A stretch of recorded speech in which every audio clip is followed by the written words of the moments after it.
It began with small shifts I couldn't ignore. My wife withdrew into herself, distant, secretive, and suddenly defensive over questions that used to be casual.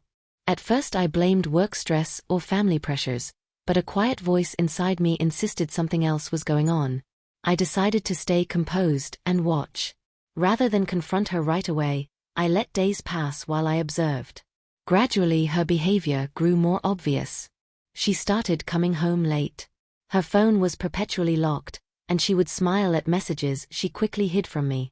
Whenever I tried to talk, she waved it off and said I was imagining things. That only made me more certain I needed proof. If she truly believed she could deceive me forever, she was wrong. One evening she said she was meeting friends. I pretended not to care, feigned sleep when she left, then followed her without drawing attention. My chest dropped when I watched her get into another man's car.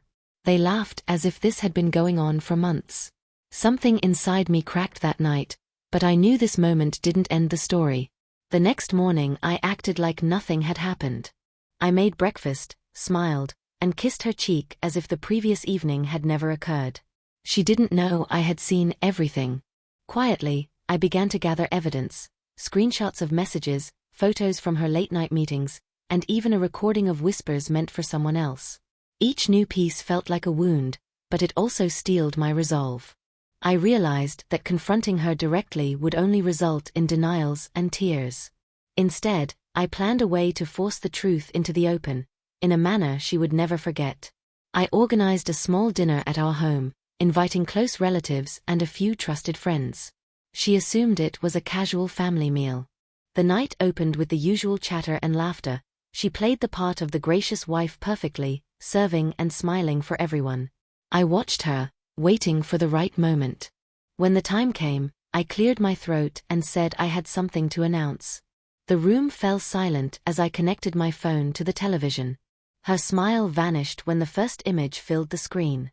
One after another, photos and recordings played, nights out she hadn't mentioned, messages confessing I miss you to someone else, secret late calls. Shock rippled through the room. Her color drained away. She scrambled for an explanation, but the proof left no room for words. Her relatives stared in stunned disbelief. My friends shook their heads. She ran to me pleading for me to stop, begging for forgiveness. I didn't raise my voice. I met her gaze with steady calm and said, "You'll carry this memory with you always, a reminder that betrayal has its price." Her composure crumbled into sobs. In that moment she understood the full weight of what she had lost, her dignity, her standing before family, and the trust one had once freely offered. She begged me not to leave, but I let silence answer her pleas. The message of my quietness spoke louder than any argument. That night I packed my things and walked away. There was no shouting, no curses, just a man leaving with his head held straight, leaving her to face the wreckage she had created. She had thought she could toy with my heart. I showed her that actions bring consequences. The next morning I heard from her family. She could not bear to meet their eyes after what had happened.